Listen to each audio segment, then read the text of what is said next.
What's up, you guys? It's KeAmber Vaughn, aka CoachKe, coming back to you with another video. If you are new to my channel, welcome, and if you're not new, welcome back.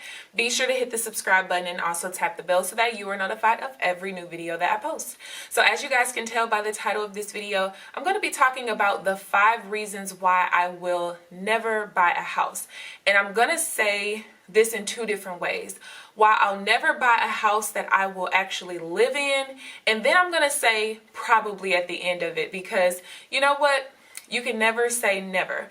So without further ado, let's go ahead and get started with the video. So reason number 1 why I will probably never buy a house that I live in is because I'm a millennial, and part of being a millennial is the fact that we don't really do a lot of things that our parents and our grandparents did. We kind of break the mold of the old standards, I guess you can say.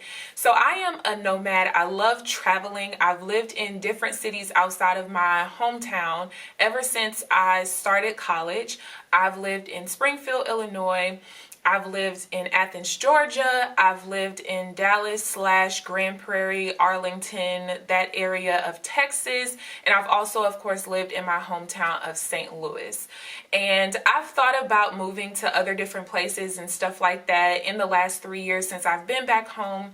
For those of you guys who don't know, I moved back home about 3 years ago after my mother's father passed away, because I now only have one living grandparent and I just want to spend as much time with her as I possibly can, which I was doing anyway. But you know, when things happen and you're living out of town, you just start to get a different perspective and you start looking at things a little bit different. So I've been here for 3 years now, way past my length of stay that I usually do, but it's all for the love of family. And because I don't have a lot of time constraints with, you know, having to work a full-time job and stuff like that, whenever I get tired of this place, I just go on a vacation somewhere or some kind of business trip or something, which I do pretty much like twice a month.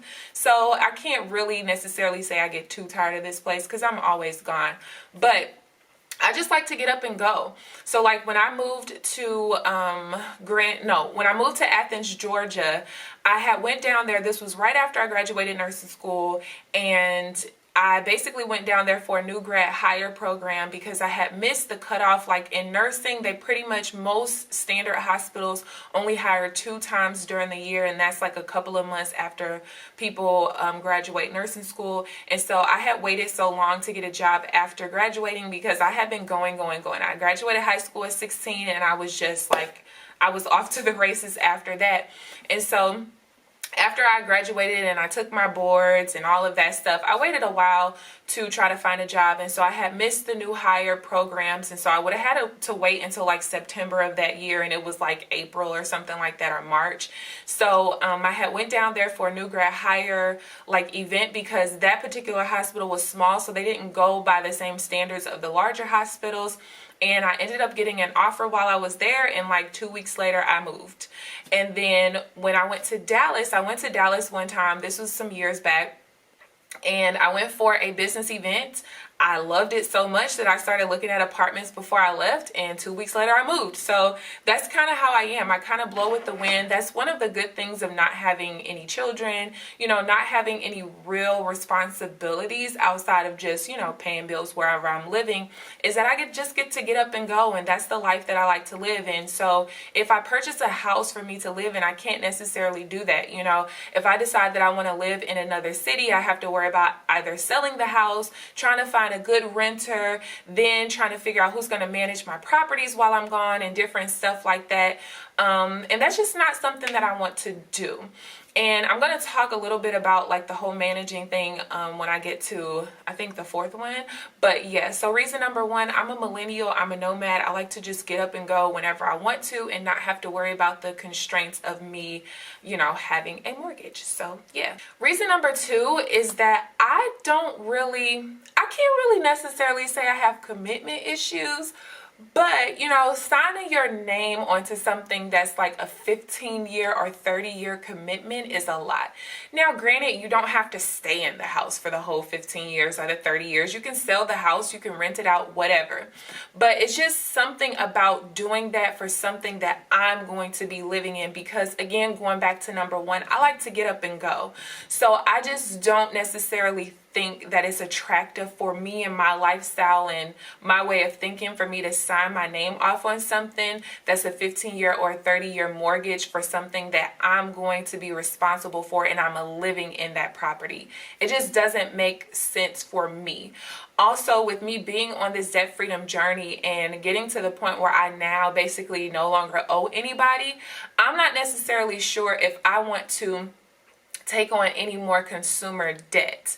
Now, if you guys did not know, a lot of people who you see do their debt-free screams are not necessarily 100% debt-free, because he allows them to do the debt-free scream even if they still have a mortgage. So really, it's still consumer debt, at the end of the day. And I'm going to talk about that in the next reason. But yeah, I'm just not into getting any more consumer debt at this point. So that means that I cannot purchase a house that I actually live in. So reason number 3 is that I am looking to continue to increase my assets and decrease my liabilities. So at this point, I really don't have any more liabilities left. And you guys are going to see that, of course, in the debt freedom update and all of that stuff.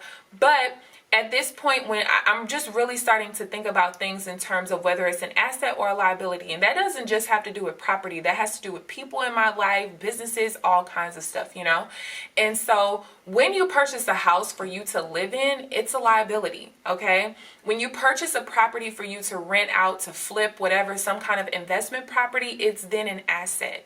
And so I don't want to add anything else to my liability side, simply because at this point, being 27 years old, not having any more liabilities, like, it's a great feeling, and I just don't want to add anything else. I just want that list over there to stay blank like forever until I die. I don't care if I died at 105 years old. I want to die knowing that at 27 years old, I got rid of all my liabilities and I didn't add anything else to it. So that's reason number 3. Reason number 4 that I'll probably never buy a home to live in is the fact that there's this big debate out on whether it's cheaper to rent versus buy.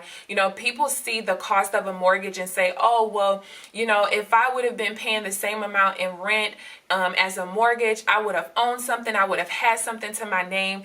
And that's not necessarily true. Now, I used to be a realtor back when I was 19 years old. That was my way of paying my way through nursing school. I did really, really well.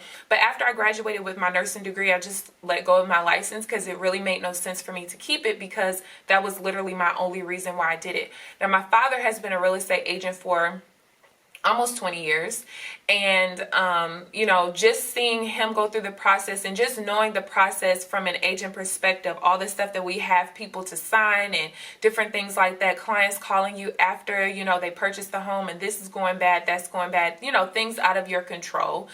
I just really don't necessarily believe that owning a home is less expensive. You can't just look at how much the mortgage costs versus how much your rent is, because that is very skewed information. Because the thing is, you then have to factor in the utilities. Your utilities are almost always way higher. Unless you're renting out a house and going to buy a house, that's different. But if you're used to renting out apartments and condos and townhomes, smaller spaces, and then you go and purchase a home, your utilities are going to be higher.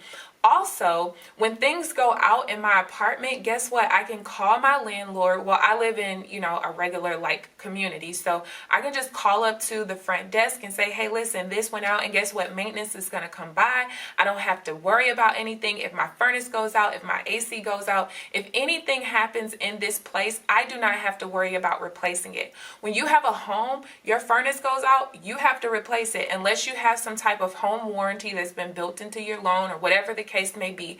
But still, those repairs are very expensive. When you think about termite damage that you can get, all of these hidden things that people don't pay attention to.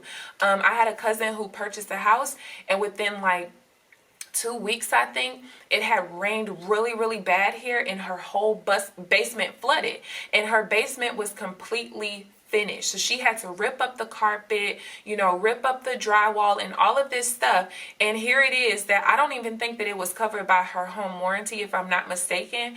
But when I went into her basement, I saw that that basement had already had problems with like the foundation, because I could see like the repairs in the wall and stuff like that. And so it's just like, when you think about stuff like that, like now she has to replace her whole basement herself. That's something that she wouldn't have to do if she was living in an apartment or a townhouse or a condo, because if that would have happened and she was renting it, because of course if you own a condo or own a townhouse, it's completely different. But if you're renting, then your landlord has to take care of that issue. So that's just another thing that I think about, is the expenses that it comes, you know, with buying a home.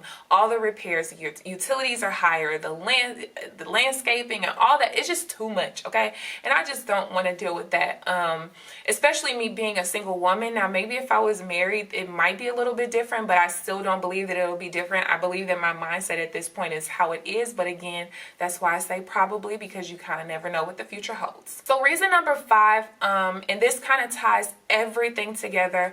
I just personally feel like for my lifestyle and the way that I like to live, I believe that it's smarter for me to rent where I live and own what I rent out. So again, I don't plan to add any more consumer debt, which I would be if I added the liability of a home that I'm living in. But if it is an income producing property, it is then considered an asset. And really, honestly, you guys, even if you paid your house off, you still kind of technically don't really own it, because if you stop paying your property taxes, guess what? They come and they confiscate your home. Okay, if you get behind on certain things, or let's say somebody sues you, they can come after your asset. It's just a lot when it comes to stuff. A lot of, again, hidden stuff and things that people don't either know about or think about. But I just believe that for me, it's just smarter for me to purchase investment properties and that fund my rent wherever I'm living. I get to get up and go whenever I want to. If I want to move halfway across the country, I can do so without worrying about what's going to happen with the home that I'm living in. It's just the smartest way for me to do things. So those are the 5 reasons why I will probably never purchase a home for me to live in. I hope that you guys enjoyed this video. Please give this video a thumbs up. Leave down in the comment section whether you agree with what I'm saying or whether you don't agree. Maybe you have a different perspective and a different point of view, but let's make sure the dialogue stays productive and we ain't bashing each other and stuff like that. But yeah, please make sure also that you subscribe if you haven't already. But other than that, I will see you guys in the next video. Bye guys.